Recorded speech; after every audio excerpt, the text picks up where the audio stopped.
안녕하세요. 날 것을 있는 그대로 담아내는 한국 여론방송에서 가장 최근의 이슈를 다뤄보기 위해 마련한 이슈포커스 시간입니다.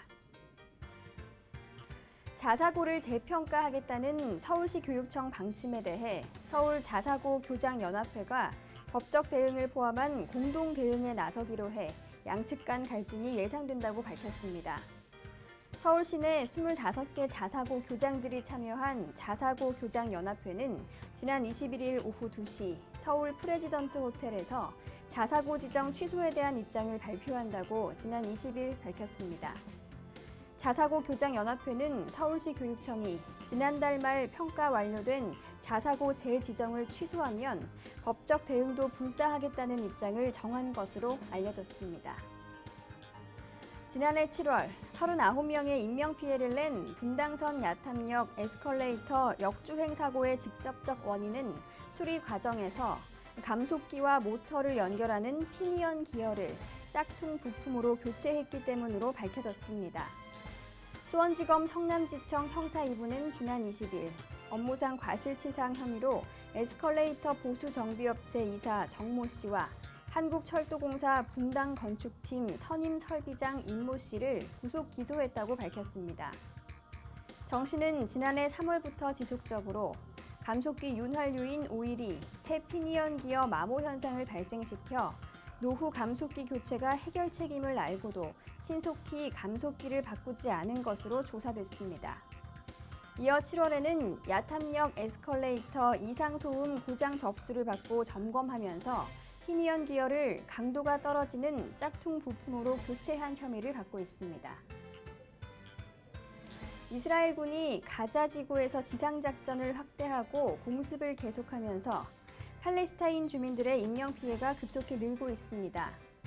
이스라엘의 13일째 이어진 공격으로 가자에서 사망자는 343명에서 최소 367명으로 증가했습니다. 지금까지 가자의 사망자는 367명으로 늘었고 부상자도 적어도 2,600명에 달하고 있다고 밝혔습니다. 말레이시아 항공기가 현지 시간으로 지난 17일 우크라이나 동부 지역에서 미사일에 격추돼 탑승객과 승무원 298명 전원이 사망하는 사고가 일어났습니다. 사고가 발생한 우크라이나 동부 도네츠크 지방은 대전 중인 우크라이나 정부군과 반군이 치열하게 교전 중인 곳입니다. 우크라이나 정부군과 동부의 친러시아 반군은 서로의 미사일에 여객기가 격추된 것이라며 책임 공방을 벌이고 있으며 우크라이나 대통령은 정부군이 공중 목표물을 향해 어떤 공격도 하지 않았고 이 비극을 저지른 자들은 책임을 지게 될 것이라고 말했습니다. 또 반군 측은 정부군이 여객기를 격추한 것이라고 반박했습니다. 730 재보궐선거에서 주목받고 있는 야권연대가 시간이 갈수록 불투명해지고 있습니다. 야권연대는 지난 20일 새정치민주연합 지도부가 사실상 거부 입장을 밝혔고 정의당 역시 불쾌감을 강하게 피력하고 나섰습니다. 일단 투표용지 인쇄일 전 단일화는 사실상 불발된 가운데 선거 전 막판 단일화 역시 불투명해 보인다고 밝혔습니다. 현실적으로 야권연대가 가능한 서울 동작을과 경기 수원정에서 새정치연합의 내부 상황이 간단치 않기 때문으로 보입니다. 북한이 이번에는 아시안게임 남북 실무접촉 대표단 단장 담화를 통해 이 회담 결렬의 책임을 거듭 남쪽에 돌렸습니다. 남북 실무접촉 오전 회의는 순조로웠지만 남측이 서울에 지령이 없다는 이유로 오후 회의를 2시간 넘게 지연시킨 뒤 국제 관례와 대회 규정을 들어 북측 선수, 응원단 규모와 인공기 문제 등을 트집 잡으며 회담을 결렬시켰다는 것입니다. 이에 대해 정부 당국자는 북측이 억지 주장을 하고 있다는 입장을 되풀이하면서 당분간 냉각기를 거쳐 회담이 재개될 것으로 내다봤습니다. 세월호 실소유주 비리를 수사 중인 인천지검 특별수사팀이 유병원 씨의 구속영장 만료를 앞두고 지난 21일 영장을 재청구했습니다. 검찰은 경찰, 해경과 군까지 동원해 전국을 수색하고 있으며 끝까지 추적해 반드시 검거하겠다고 밝혔습니다. 하지만 유 씨가 검찰의 통신 추적망에서도 완전히 벗어난 것으로 전해지면서 그동안 부진했던 검거 작전이 갑자기 잘 될 것으로 보는 시각은 별로 없는 상황입니다. 또 뾰족한 대책 없이 영장 유효 기간을 늘린다고 해서 석 달간 잡지 못한 유 씨를 잡을 수 있겠냐는 우려도 나오고 있습니다. 세월호 수색 지원 활동을 하고 돌아오다 헬기 추락으로 소방대원 5명이 순직한 가운데 소방공무원 국가직 전환 논쟁이 다시 수면 위로 떠올랐습니다. 지난 20일에는 순직한 소방대원들의 합동 분향소를 방문한 정홍원 국무총리 앞에서 소방대원들이 몰려가 국가직 전환을 요구했습니다. 그럼에도 정부는 현장성이 중요한 만큼 지방정부와 밀착하는 것이 바람직하다며 소방직의 국가직 전환에 반대 입장을 고수하고 있습니다. 그러면서도 세월호 수색 지원에는 지역 소방대원을 동원하는 이중적인 태도를 보였습니다. 한 소방관은 정부가 지방 사무를 강조하면서도 세월호 수색 지원 등에 전국의 소방 헬기와 구조대원을 동원하는 것은 모순이라고 지적했습니다. 네, 2014년 7월 넷째 주 이슈 잠시 후 김관식 기자와 함께 자세히 알아봅니다. 네, 자사고와 관련해서 논란의 시작은 무엇인지 김관식 기자에게 들어보겠습니다. 네, 논란의 시작은 무엇인가요? 네, 논란은 서울시 교육청이 자율형 사립고 재평가를 통해 평가 대상의 절반 정도를 일반계로 전환하겠다고 밝히면서 시작됐습니다. 서울 지역 자사고 25곳 중 14곳이 재지정 평가를 앞두고 있는 가운데 예상보다 많은 7, 8곳의 자사고가 평가에서 탈락한 것으로 보여 파장이 예상되는데요. 자사고 재평가와 관련해 조희연 교육감은 지난 5년간 자사고 운영 현황을 보면 수업료와 등록금을 일반고보다 3배나 많이 받았지만 국가지원금은 받지 못해 오히려 재정 상황이 열악했다면서 학생이 미달되거나 재정적 어려움을 겪고 있는 자사고가 평가 대상 중 절반 정도라고 말했습니다. 그는 이들 학교를 일반고로 전환시켜서 과학, 예술중점학교나 미션스쿨 등 자율적 특성을 살려갈 수 있도록 지원하겠다고 말했습니다. 자사고 탈락 학교의 비율이 언급된 것은 이번이 처음입니다. 조 교육감은 또 개별 학교의 운영 내용뿐만 아니라 주변 학교와 학부모, 학생의 의견을 수렴한 공교육 영향평가를 중시하겠다고 밝혔습니다. 객관지표와 주관지표를 종합한 공교육 영향평가 일반 지표를 만들어 이달 말에 자사고 관련 정책을 확정하겠다고 말했습니다. 네, 이 자사고와 관련해서 서울 소재 자율형 사립고 25개고 교장과 조희연 교육감이 간담회를 가졌다고요? 네, 조희연 교육감은 7월 14일 15시 서울시 교육청에서 서울 소재 자율형 사립고 25개교 교장 전원과 간담회를 가졌습니다. 이는 일반고 전성시대를 열기 위해 다양한 교육 현장의 주체들과 만나는 첫 번째 자리였습니다. 자사고 운영의 최고 책임자들인 자사고 교장들과 공교육 정상화 등의 주제를 두고 토론하고 이들로부터 현장 이야기를 청취하는 게 간담회의 주요 목적입니다. 조희연 교육감은 이날 간담회에서 황폐화한 공교육을 살려내기 위한 고뇌 속에서 자사고에 대한 엄정한 평가를 진행하고 있음을 설명한 뒤 자사고가 자발적으로 일반고로 전환할 경우 서울시 교육청이 할 수 있는 모든 경제적, 행정적 지원을 아끼지 않을 것이라는 계획을 밝혔습니다. 조희연 교육감은 자발적 일반고 전환 지원 정책을 통해 자사고의 학부모, 동문, 학생, 교직원 등 학교 구성원들 모두의 만족을 도모하고 자사고의 일반고 전환에 따라 학교 내부 당사자들이 상대적 불이익을 받지 않도록 최대한 지원할 것을 약속했습니다. 조 교육감은 또 자사고가 주변 학교와 우리 공교육에 미치는 영향에 대한 자사고 교장들의 의견을 청취하며 자사고 운영 당사자로서 가지고 있는 어려움과 전망 등에 대해서도 들었습니다. 조 교육감은 자사고 교장단과의 간담회에 이어 일반고 전성시대와 자사고 정책의 방향 정립을 위해 일반고 교장, 자사고 교사, 교육단체 대표자 등과도 간담회를 이어갈 예정입니다.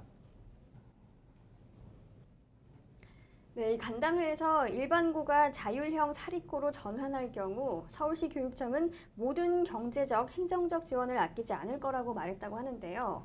일반고로 전환했을 때 어떤 혜택을 줄 예정이라고 하는가요? 네, 서울시 교육청은 자율형 사립고에서 일반고로 전환할 때 5년에 거쳐 14억여 원을 지원할 예정입니다. 서울특별시 교육청은 7월 17일 일반고로 자진 전환하는 자율형 사립고에 대해 지원 방안을 발표했습니다. 서울시 교육청은 자율형 사립고가 일반고로 전환할 경우 신입생 및 재학생 모두에게 혜택이 갈 수 있도록 하며 사립고의 특색을 반영한 교육과정을 편성할 수 있도록 하는데 지원 방안에 중점을 두었다고 밝혔습니다. 일반고 전환 자사고에 대한 지원 방안의 주요 내용은 다음과 같습니다. 첫 번째로 행정적 지원이 있습니다. 자사고로 입학한 학생들에 대해 졸업식까지 자사고 교육과정을 운영 보장하고요. 자사고로 입학한 학생들에 대해 희망할 경우 서울형 중점학교 과정 운영을 지원합니다. 일반고 전환 시 학교가 희망할 경우 혁신학교로 지정합니다. 일반고 전환 과정 및 전환 이후를 고려한 학교별 중장기 발전 계획 수립, 실행을 지원해 줍니다. 일반고로의 안정적 정착을 위해 완전 전환 시까지 체계적 맞춤형 컨설팅을 실시합니다. 네, 두 번째로 재정적 지원입니다. 일반고 전환 해당 학년에 대한 재정 결함 보조금을 지원합니다. 또한 일반고 진로 역량 강화 운영비 또는 자체 재산을 지원합니다. 서울형 중점학교 과정 운영 예산을 지원합니다. 마지막으로 혁신학교로 지정 시 혁신학교 지원금을 지원해 줍니다. 세 번째로 환경 및 시설 개선 사업 지원입니다. 안전시설 및 위험, 재난시설을 보강해 주고 필수 교육시설 확충 사업을 도와줍니다. 이 같은 여러 가지 지원을 할 예정이며 일반고 전환 시 5년간의 예산 지원에 대한 모델은 다음과 같습니다. 자발적으로 일반고로 변경했을 때 서울시가 지정한 서울형 중점학교로 지정된다고 하는데요. 유형별로 나뉜다면서요? 네, 서울시 교육청은 학생이 원하는 경우 서울형 중점학교 과정을 지원할 방침입니다. 서울형 중점학교 과정은 인문사회 계열, 자연 계열, 예체능 계열 등의 과정입니다. 현재의 영어 중점학교, 과학 중점학교, 예술 중점학교와 유사한 개념입니다. 중점학교 교육과정 운영은 자율권이 부여되며 관련 교과의 집중 이수를 권장할 방침인데요.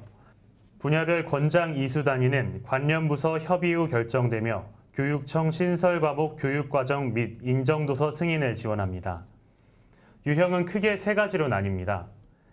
한 학교에서 여러 개의 중점 과정을 운영하는 1형, 한 학교에서 한 개의 중점 과정만을 운영하는 2형, 특색 있는 교육과정을 운영하는 3형입니다.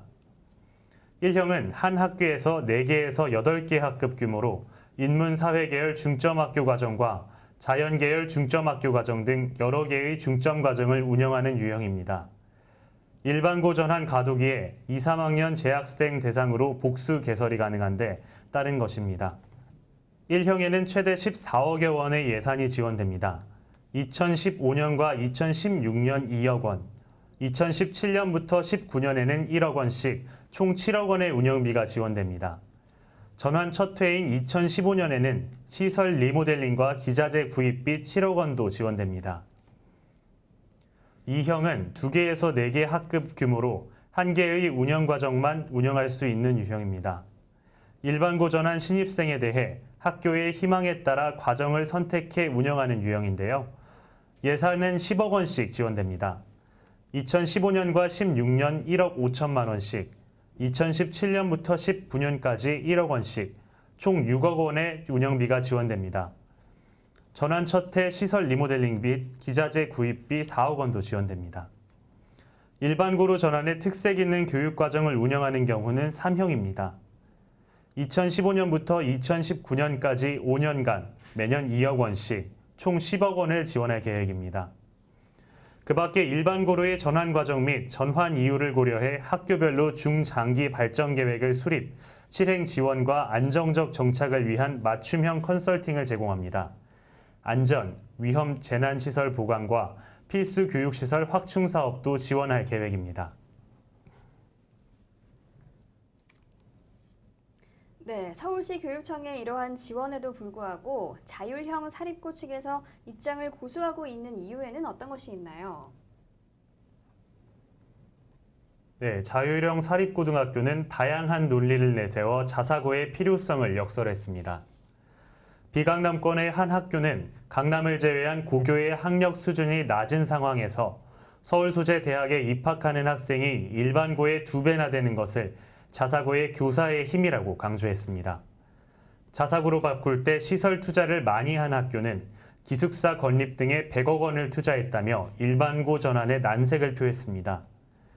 교육 문제를 정치 논리로 푸는 것은 부당하며 시대에 역행하는 처사라는 주장도 나왔습니다. 한 학교는 일반고 추락의 원인이 자사고라는 데 동의하기 어렵고 특성화고의 약진도 일반고 슬럼화의 한 원인이라며 책임을 특성화고로 돌렸습니다. 공교육 침체 분위기에서 자사고의 기여를 정당하게 평가해달라는 주문도 나왔습니다.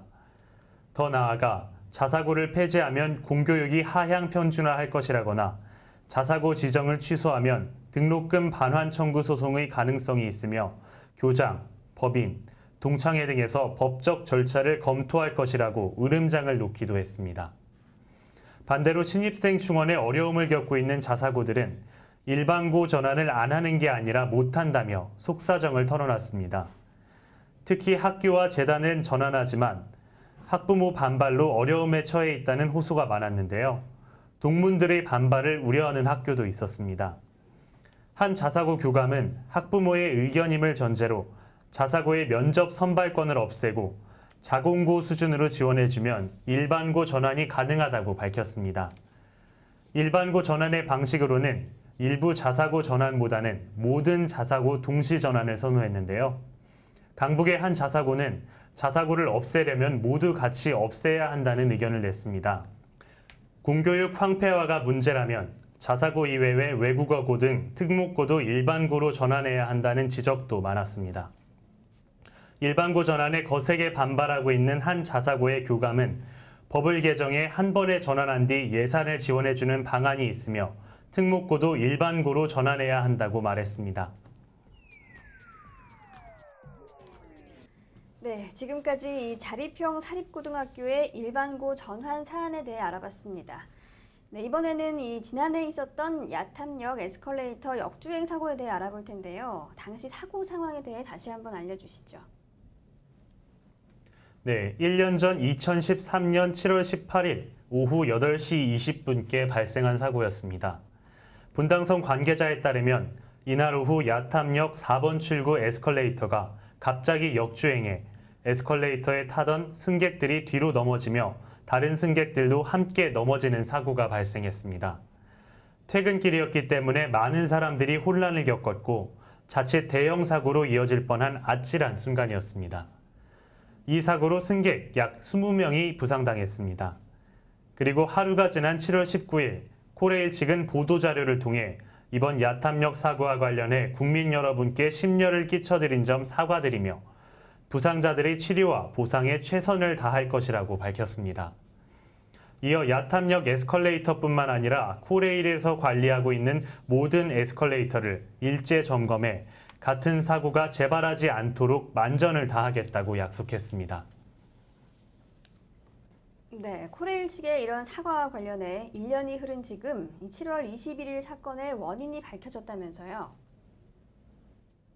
네, 에스컬레이터 역주행 사고의 직접적인 원인은 수리 과정에서 감속기와 모터를 연결하는 피니언 기어를 짝퉁 부품으로 교체했기 때문인 것으로 밝혀졌습니다.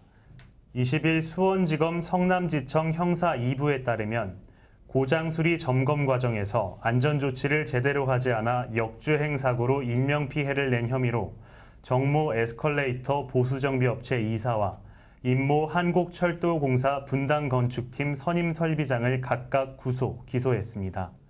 검찰은 같은 혐의로 강모 한국철도공사 분당건축팀장을 불구속 입건했습니다.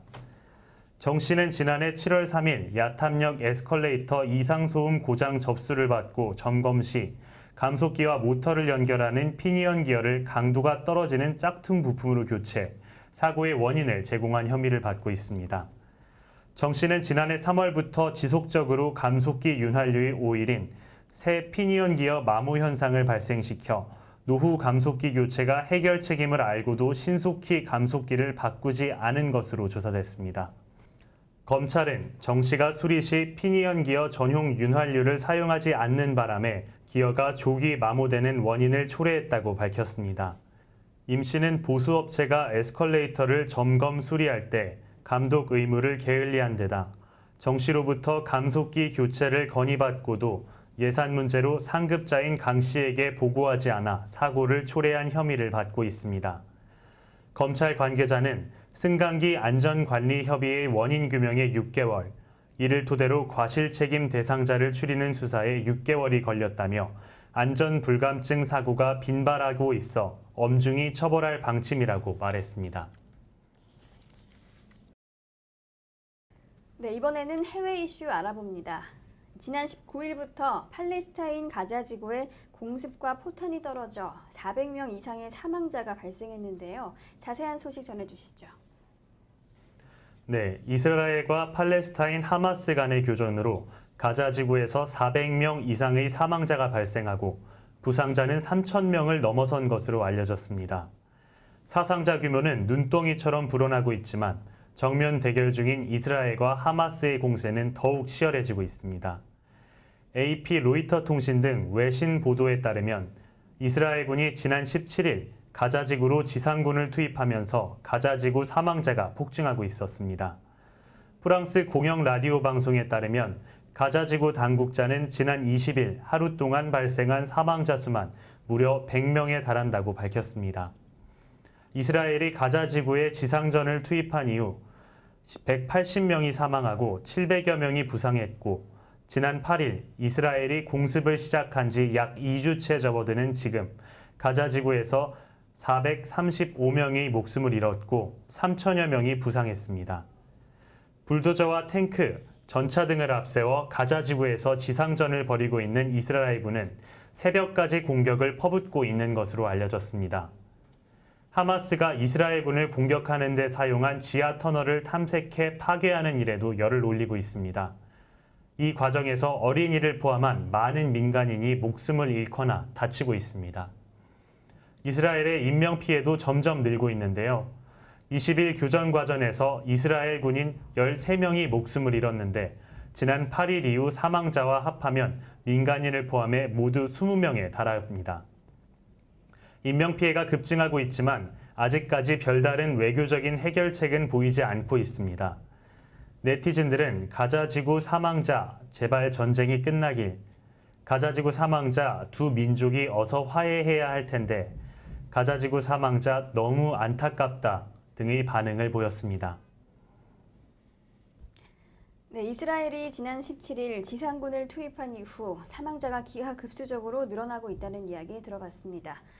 네, 먼저 이 팔레스타인 가자 지구는 현재 어떤 환경에 놓여 있는지 알려주시죠. 네, 가자 지구는 이스라엘군의 무차별 공습으로 또다시 절망의 땅이 되었습니다.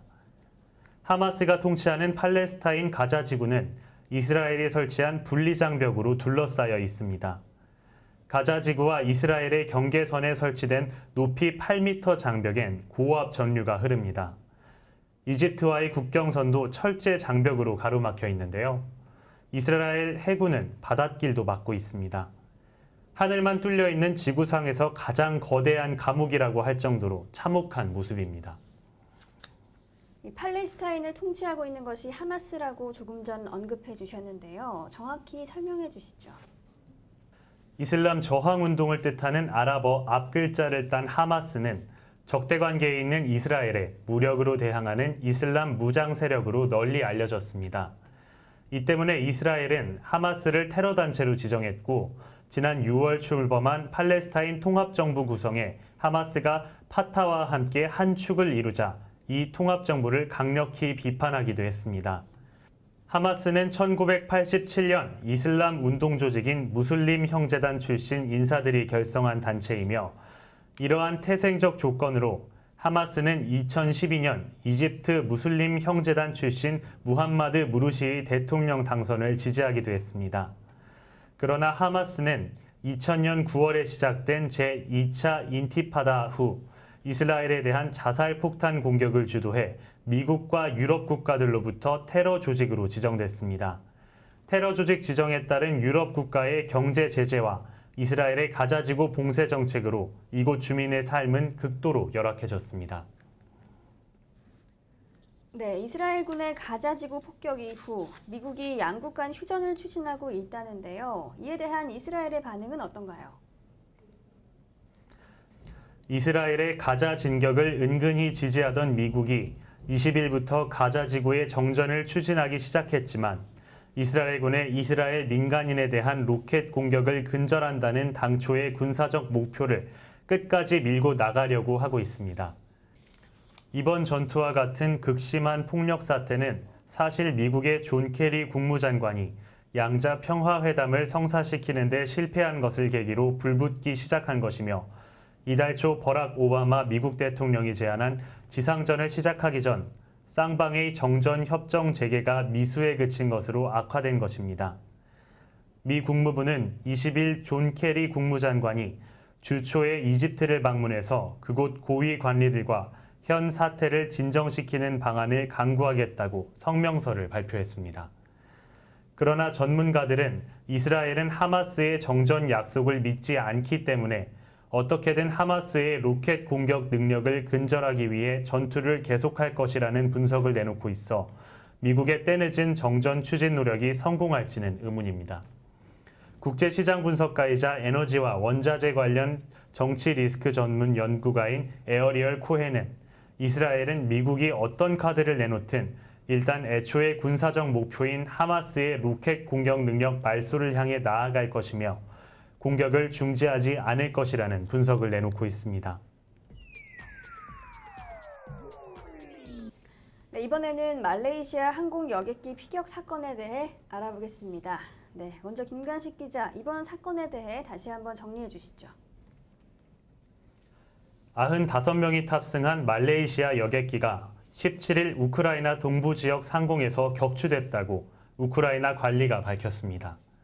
말레이시아 항공은 우크라이나 영공에서 자사 여객기 한 대와 교신이 끊겼다고 밝혔습니다. 안톤 게라센코 우크라이나 내무장관 보좌관은 자신의 페이스북에서 이 여객기가 고도 1만 미터 상공에서 비행하고 있었을 때 부크 발사기에서 발사된 미사일의 공격을 받았다고 주장했습니다. 게라센코 보좌관은 탑승객 280여 명과 승무원 15명이 모두 사망했다고 밝혔습니다. 우크라이나 동부 지역은 우크라이나 정부군과 친러시아 분리주의 반군이 격렬한 전투를 벌이고 있는 곳입니다. 전날 밤에는 우크라이나 전투기가 러시아 항공기에서 쏜 공대공 미사일에 맞아 추락했다고 우크라이나 당국이 밝혔습니다. 우크라이나 당국은 또 이번 주 초 우크라이나 군 수송기가 러시아 영토에서 날아온 미사일에 의해 격추됐다고 밝혔습니다. 이날 도네츠크 지방정부는 여객기가 친러시아 분리주의자들이 장악하고 있는 구라보보 마을 인근에 추락했다고 밝혔습니다. 말레이시아 항공 여객기가 격추된 것이 사실이면 대한민국 902편, 007편, 이란에어 655편, 여객기 등에 이어 이번이 네 번째로 격추된 상업 항공기가 됐습니다. 이런 대형 사고가 일어났음에도 불구하고 아직 정확한 원인과 또 누구의 소행인지가 밝혀지지 않고 있다고요? 네, 우크라이나와 서방 국가들은 현장을 조사해 이 사건이 우크라이나 동부를 장악한 친러시아 반군의 소행이라는 것을 밝혀내려 하는 반면 은폐를 시도하는 것으로 전해졌습니다. 서방은 반군의 영향력이 있는 러시아가 진상규명에 협조하라고 압박했습니다. 하지만 반군은 블랙박스를 회수했고 조사를 위해 넘겨주겠다며 국제사회의 조사에 협조할 것이라고 밝혔습니다. 우크라이나 비상대책본부는 20일 수습한 시신을 반군이 모두 가져갔다고 밝혔습니다. 사고 현장에서는 이날까지 196구의 시신이 수습됐는데요.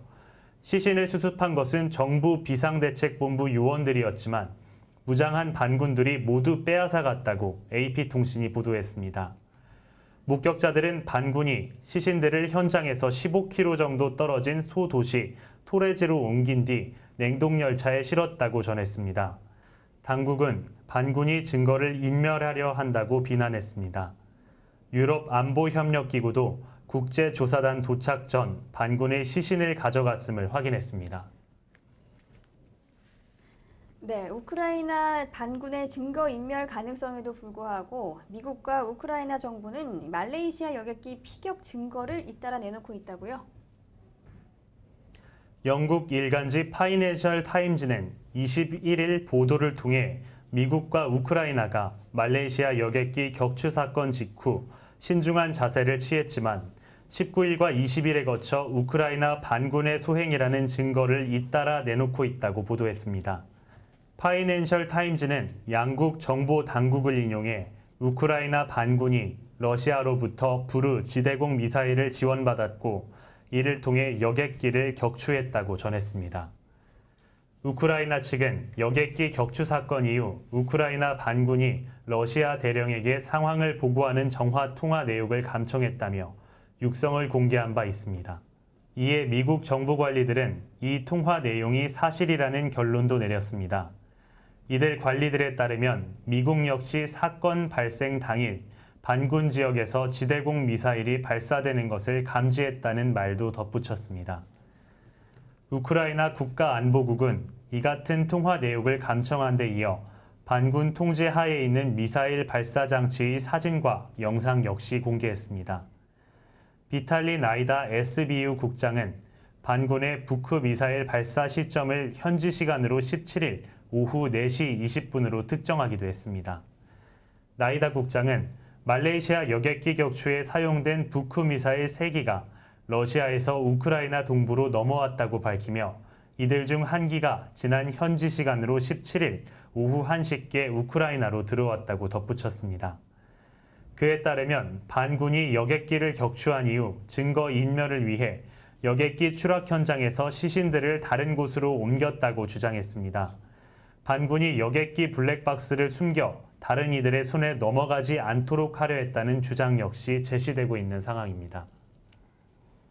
네, 또 이번 말레이시아 항공기 격추 사건 진상 규명을 위해 이 국제 합동 조사단이 구성됐다면서요?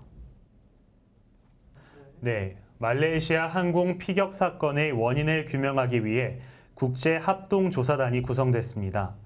국제 합동 조사단은 네덜란드를 비롯해 말레이시아, 영국, 미국 담당관들로 이뤄졌습니다.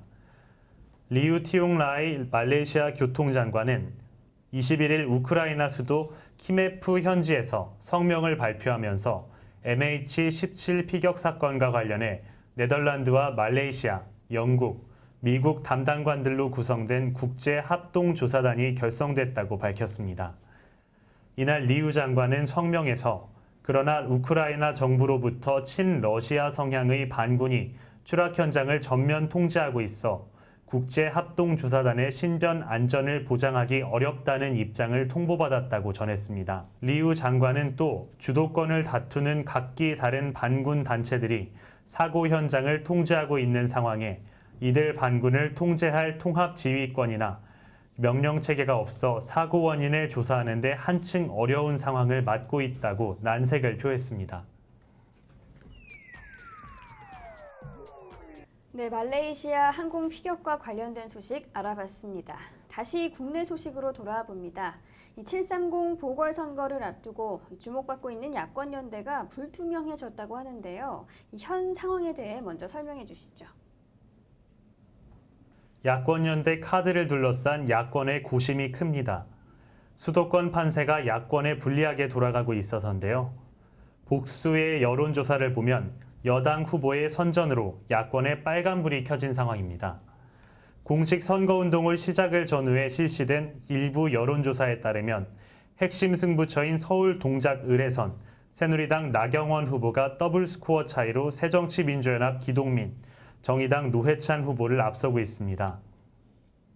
새정치연합이 거물급 인사를 내세운 곳에서도 고전을 면치 못하는 분위기입니다.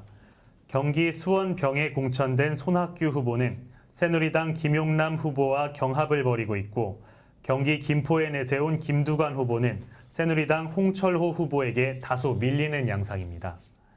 수도권 전패 위기감마저 고조되면서 새정치민주연합은 공식 선거운동 시작일부터 서울 동작을, 경기 김포 등 수도권 지역에서 연일 최고위원회의를 개최하는 등 전세 역전에 총력을 기울이고 있습니다. 당 지도부는 세월호 침몰 사고와 인사 참사, 쌀 시장 전면 개방 등의 이슈를 고리로 대여 공세와 화력을 집중하고 있습니다. 상황이 악화하면서 야권 연대론 역시 고개를 들고 있는데요. 당 지도부는 일단 야권 연대 불가 방침이지만 개별 후보들 사이에선 야권 연대에 대한 공감대가 확산하고 있다. 가뜩이나 야권이 불리한 상황에서 야권 후보마저 난립해 연대 없는 필패가 불가피하다는 인식입니다. 네, 야권에서는 이 연대의 필요성이 대두되고 있는데요. 지금 진행 상황은 어떤가요? 네, 사실상 730 재보궐선거에서 야권 연대는 물 건너간 분위기입니다. 앞서 정의당 지도부가 새정치민주연합에 거듭 당대당 선거연대를 제안했지만 새정치연합에서 별다른 반응을 보이지 않으면서 두 당 사이가 틀어져 버린 것입니다. 새정치민주연합이 메아리가 없자 정의당은 당대당 야권연대 철회를 선언해버렸습니다. 그러자 새정치민주연합은 지역별로 연대를 이룰 수 있지만 향후 다시는 당대당 야권연대를 하지 않겠다는 입장을 밝히고 나섰습니다. 박근혜 정부와 새누리당을 견제하기 위해 연대를 제안했던 정의당으로서는 무한해질 수밖에 없는 상황이 됐고 이로 인해 양당은 그동안 협력적 관계에서 경쟁적 관계로 돌아서게 됐습니다. 야권 연대가 이렇게 무산되는 상황에서 야당 대표들은 무슨 태도를 보이고 있나요? 네, 우선 정의당 심상정 원내대표는 새정치민주연합이 저희의 제안을 사실상 공식적으로 거부한 것으로 받아들인다며 새정치민주연합 몇 분이 이러저러 의견을 말씀하셨지만 당의 이름으로 한 제안에 대해서 새정치연합의 대표들은 침묵하고 있다고 지적했습니다. 그러면서 저희는 당대당 협의 제안을 공식적으로 거부한 것으로 받아들이고 이것이 새정치민주연합의 공식 입장이라면 더 이상 야권 연대를 거론하지 않겠다며 손바닥도 마주쳐야 소리가 나는 것이라고 야권 연대 제안을 사실상 철회했습니다. 새정치민주연합 김한길 공동대표도 같은 날 국회에서 가진 기자간담회에서 야권 연대에 대해 당 차원에서 논의한 바가 없다는 입장을 확인했습니다. 김 대표는 정의당 심상정 원내대표의 이 같은 야권 연대 제안 철회 입장과 관련해 거듭된 질문에 제가 아까 말씀드린 게 우리 당의 지금까지 입장이라고 잘라 말했습니다. 주승용 사무총장도 이 자리에서 지금까지 새정치연합에서 계속 이야기했고 당대당 차원에서의 야권 연대는 없다고 이야기했습니다. 그렇기 때문에 앞으로도 당대당 차원에서는 없을 것이라고 못파가 거부 의사를 명확히 밝혔습니다. 네, 9월에 열릴 인천 아시안게임을 앞두고 또다시 남북 실무 접촉이 결렬됐는데요. 김관식 기자, 자세한 소식 전해주시죠. 네, 북한의 관영 매체인 조선중앙TV는 20일 인천 아시안게임 참가 관련 실무 접촉 북측 대표인 장수명, 고정철 및 수행원 김철웅 등이 출연하는 북남 실무회담이 결렬된 책임은 전적으로 남조선 당국에 있다는 제목의 특별 편성 자담회를 방송한 바 있습니다.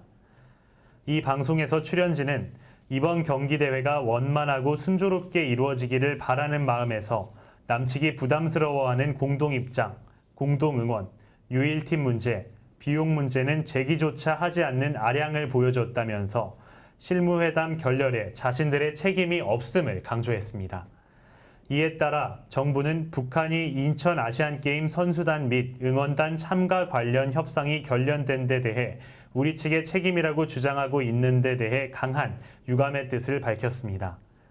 김의두 통일부 대변인은 21일 브리핑을 통해 북측이 실무 접촉에 참가한 단장 명의의 담화를 통해서 접촉에 참가한 우리 측 대표 등의 태도 등을 비방하면서 접촉 내용을 일방적으로 왜곡, 주장하고 있는 데에 대해서 다시 한번 유감스럽다는 점을 분명히 밝힌다면서 북한이 진정으로 인천 아시안 경기대회에 참가하고 남북관계 개선을 바란다면 보다 성의 있는 자세로 나와야 할 것이라고 강조했습니다.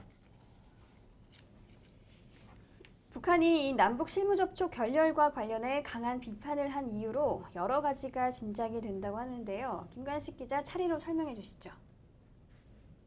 네, 북한은 우리 측의 시간 지연이나 국제 관례, 대표단 규모 등으로 불만을 토로했지만 북한의 손해는 돈으로 추정되고 있습니다.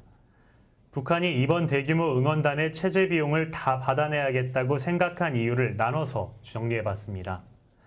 네, 첫 번째는 과거의 선례대로 해야 한다입니다. 2002년 부산 아시안게임, 2003년 대구 유니버시아드, 2005년 인천 아시아 육상 선수권 등 모두 3차례에 걸쳐 북한은 응원단을 보냈습니다. 그때마다 우리 측은 남북협력기금을 통해 체제비는 물론 선물비까지 부담했습니다. 북한의 생각은 이번에도 남측이 그렇게 해야 한다는 것입니다. 두 번째로 주는 만큼 받아야 한다는 생각입니다. 과거의 사례처럼 이번에도 북한 선수단과 응원단의 참가가 인천 아시안게임의 흥행을 좌우할 것이란 생각입니다. 북한의 대규모 선수단과 응원단을 파견해 인천 아시안게임의 흥행을 도울 것이기 때문에 주는 만큼 받아야 한다는 논리입니다. 세 번째는 광주와 평창도 생각해야 한다는 의견입니다. 내년, 즉 2015년 광주에서 하계 유니버시아드가 열립니다. 그리고 2018년 평창 동계올림픽이 벌어집니다. 만약 북한이 이번에 응원단 체제비를 받지 못하면 앞으로 벌어질 두 대회에서도 같은 일이 되풀이될 것을 우려하고 있습니다. 그래서 이번에 절대 양보할 수 없다는 심산입니다. 네 번째는 기싸움에서 밀리면 안 된다는 생각입니다. 북한이 사상 최대 규모인 선수당 350명, 응원단 350명을 보내겠다는 점, 회담 도중 일방적으로 퇴장한 점, 그리고 오늘 대회 참가를 근본적으로 재검토할 것이라 밝힌 점을 종합적으로 검토하면 기싸움에서 남측에게 밀리지 않겠다는 강한 의지가 보입니다. 남북 실무접촉의 주도권을 자신들이 쥐고 흔들겠다는 의도입니다. 인천 아시안게임 참가를 놓고 북한은 이번에도 특유의 벼랑 끝 전술을 구사하며 갑 노릇을 하고 있습니다. 전가의 보도인 대회 보이콧을 시사하며 남측을 압박하고 있는 상황인데요. 북한이 갑처럼 행동하는 데는 남측도 일정 부분 기여했습니다. 인천시와 인천 아시안게임 조직위는 그동안 세계 주요 스포츠계 인사를 만날 때마다 북한이 참가할 수 있도록 협조해달라고 요청했습니다. 대회 흥행에 북한 선수단과 이른바 미녀 응원단이 달린 것처럼 비춰질 수 있는 태도를 보이기도 했습니다. 이제 남은 것은 우리의 선택입니다. 정부는 국제 관례에 따라 응원단의 체제 비용을 전부 부담하는 것은 어렵다는 입장입니다. 이에 반해 인천시와 조직위는 어떻게 해서든 북한 선수단과 응원단이 참가해야 한다는 생각입니다. 북한이 왔을 때 이익이 몇백억 원대라면 우리가 부담하는 체제 비용은 몇십억 원대에 그친다는 설명입니다. 명분을 생각하면 이번에는 퍼주기 지원이란 잘못된 선례에서 벗어나야 합니다. 하지만 그들의 참가로 얻는 실리를 고려하면 강경 일변도로 나아갈 수만은 없습니다. 네, 북한 응원단의 방문은 이번이 처음이 아니죠? 네, 이번 인천 아시안게임에 북한 응원단이 오게 되면 2005년 이후 9년 만이며 역대 4번째 방문입니다. 첫 번째 응원단 파견은 2002년 부산 아시안게임이었습니다. 만경봉 92호를 타고 부산항에 입항, 응원단 300여 명은 국기를 흔들며 조국 통일을 외쳐 화제가 되었습니다. 두 번째 파견은 이듬해인 2003년 대구 하계 유니버시아드 대회였습니다. 만경봉 92호를 타고 온 작년과는 달리 고려항공 전세기로 김해공항에 도착했습니다. 세 번째 파견은 2005년 인천 아시아 육상 선수권 대회였습니다. 140여 명의 응원단이 왔으며 5박 6일로 짧은 기간 체류했지만 한강이 보이는 행주산성으로 나들이를 가는 등 이전보다 열린 행보를 보였습니다. 이 북한 응원단과 관련해 논란이 일면서 그들의 체류 비용도 화제가 되고 있습니다. 이에 대해 설명해 주시죠. 북한 응원단이 어떻게 오는가에 대해 SBS는 2002년 부산 아시안게임 때처럼 만경봉호를 타고 오는 방법, 판문점을 통해 육로로 이동하는 방법, 항공편으로 바로 인천공항으로 오는 방법이 검토 대상이라고 밝혔습니다. 응원단의 숙박은 만경봉호에서 해결했고 2003년 대구 유니버시아드에서는 별도의 숙박시설을 이용했다고 알려졌는데요. 인원에 대해서 2002년 부산 아시안게임 때 예술단 130명과 치주학대 150명을 합쳐 모두 280명이 왔습니다.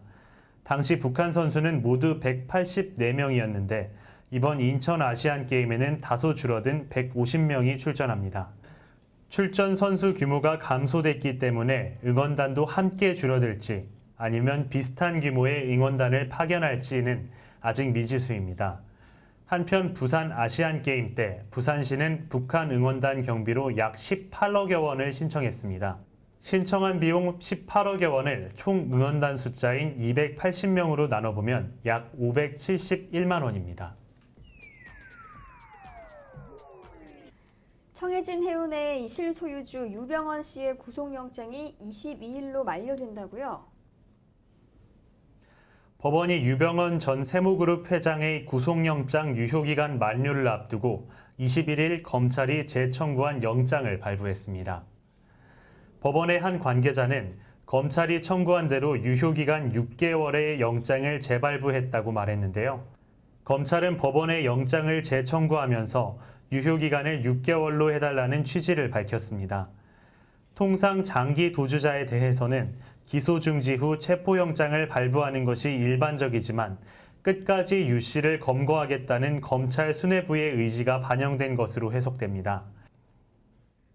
네, 추가 영장이 발부된 가운데 유병언의 재산도 추가 동결에 들어갔다면서요? 네, 인천지법은 검찰이 유병언 일가의 실소유 재산을 대상으로 청구한 4차 기소 전 추징 보전 명령 인용을 결정했다고 21일 밝혔습니다. 이번 4차 추징 보전 명령의 청구 금액은 약 344억여 원으로 지금까지 동결 조치된 유병언 일가의 재산은 1,000억 원을 넘어섰습니다. 유병언 일가의 범죄 혐의 금액은 1,291억 원으로 80%에 달하는 금액이 동결됐습니다. 네, 이번에는 지난 17일 세월호 침몰 사고 실종자 수색에 동원됐던 강원 소방본부 소속 소방헬기 추락 사고에 대해 알아볼까 합니다. 이 사건을 계기로 소방공무원 국가직 전환 논쟁이 재점화됐다면서요? 네, 지방직인 소방공무원들의 국가직 전환 문제가 소방헬기 추락 참사를 계기로 뜨거운 감자로 떠오르고 있습니다. 사고 원인이 기체결함 탓이라는 논란이 일면서 또다시 소방공무원들의 열악한 근무 환경과 함께 처우 개선 문제가 도마 위에 올랐는데요. 아울러 이번 사고로 순직한 고 이은교 소방교가 사고 1시간 전 자신의 SNS에 소방공무원 처우 개선 관련 글을 공유한 사실이 알려지면서 누리꾼들의 많은 관심이 쏟아지고 있습니다. 이처럼 물불 안 가리고 화재 현장에 뛰어드는 소방관들이 지난 20일 오전 합동 분향소를 방문한 정홍원 국무총리 앞에서 국가직 전환 요구는 절정에 달했습니다. 순직한 5명의 대원과 함께 근무하던 강원소방 특수구조단과 소방본부 소속 소방공무원 5명은 조문을 마치고 나오던 정 총리의 앞에 무릎을 꿇고 엎드려 총리님, 소방관들을 국가직으로 전환해달라며 호소했습니다. 이날 조문을 마친 정 총리와 면담을 마친 유가족 가운데 고 정성철 소방령의 미망인 박모 씨는 마지막까지 남편과 대원들은 광주 시민들의 안전을 위해 대참사를 막는 대신 스스로 몸바쳐 희생했다며 소방 공무원들을 국가직으로 전환해달라고 재삼 호소했습니다. 네, 현재 이 대부분의 소방관들은 지방직으로 분류되어 있다고 하는데요. 국가직과 지방직은 어떻게 다른가요? 현재 각 지자체 소속 4만 명의 소방 공무원은 지방직으로 지자체 소속입니다. 소방방재청 소속 300여 명과 각 지자체의 본부장들만 국가직으로 소방공무원 구성은 현재 이원화돼 있습니다. 급여 차이는 없지만 지자체별 재정 상황에 따라 소방장비 등을 자비로 구입해야 하는 경우도 있고 낡은 장비들이 그대로 사용되는 곳도 많은 것으로 알려져 열악한 근무 환경에서 목숨을 걸고 근무하고 있다고 알려졌습니다. 소방관들은 소방공무원의 국가직 반대는 국가가 국민들의 안전을 외면하는 것이며 지역별 안전 불균형을 초래한다고 주장했습니다. 전국의 지방소방직 공무원 대부분이 국가직 전환에 동의하는 서명을 한 사실도 알려졌습니다. 네, 현재 열악한 상황에서 일하고 있는 지방직 소방관들의 처우가 담긴 영상 준비해봤습니다. 화면 함께 보시죠. 고양 시외버스터미널 화재에 이어서 장성 요양병원, 거기 도곡역 화재까지 요즘 눈만 뜨면 대형 화재 사건이 발생합니다. 그런데 네티즌들의 공분을 사는 글이 하나 있었습니다. 바로 현직 소방대원이라고 밝힌 분의 글이었는데 외국 물품 사이트에 가서 장갑을 직접 사서 쓴다. 이건 믿기지 않는 얘기인데요. 현직 소방관의 얘기를 직접 들어보죠. 한두 벌의 장갑 한 벌 정도를 몇 년에 걸쳐서 주는데 장갑 같은 경우는 화재가 자주 나면 6개월, 7개월이면 거의 다 해지는 경우가 많습니다. 소송을 제기했던 사람들이 다 인사조치되고 지금 굉장히 힘들어하고 있습니다. 그런 분위기 내에서 누가 장비 더 달라고 요구를 하고 건의를 해서 자기 스스로 무덤을 타겠습니다. 네, 이번 사건과 맞물려 최근 소방공무원법 일부 개정 법률안이 다시 주목을 받고 있다고 하죠. 어떤 내용인가요? 네, 6월 12일 소방공무원법 일부 개정 법률안을 대표 발의한 새정치민주연합 김영록 의원은 국가직과 지방직으로 구분된 소방공무원을 국가직 공무원으로 일원화해 국가가 재해를 방지하고 위험으로부터 국민을 보호해야 할 의무를 다하게 하려는 것이라고 밝혔습니다. 소방방재청도 국가직 전환에 동의하고 있는 입장입니다.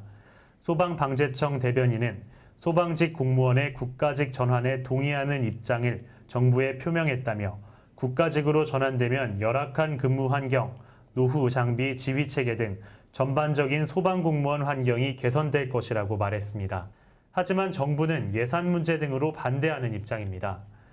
안영록 의원 보좌관은 소방직 공무원을 국가직으로 전환했을 때 인건비로만 들어가는 예산은 정부 소방 예산의 7, 80%를 차지하기 때문에 정부가 반대하고 있다고 밝혔습니다. 이어 세월호 참사를 예방하기 위해 발의한 이번 법률안을 정부가 수용하면 스스로 잘못을 인증하는 꼴이 될까봐 수용을 안 하는 면도 있다고 밝혔습니다.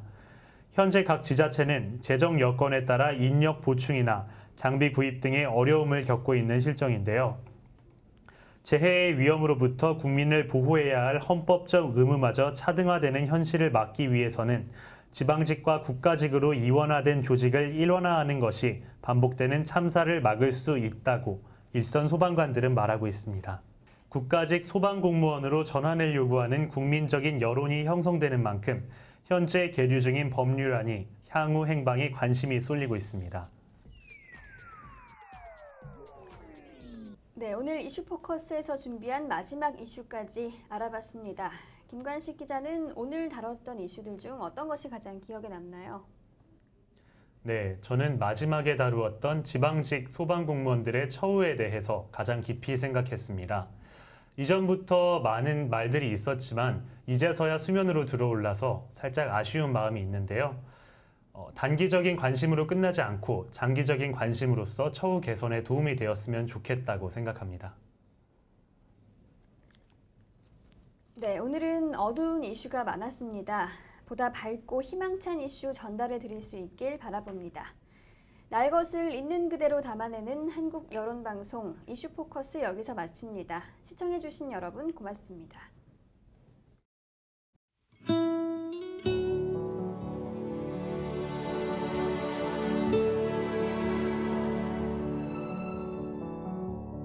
어디쯤 와 있는 걸까? 가던 길 뒤돌아본다.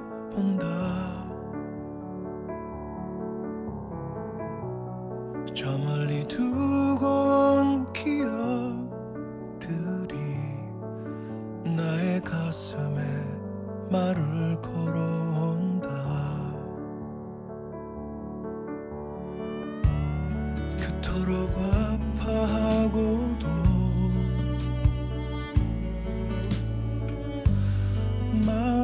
서성이는 것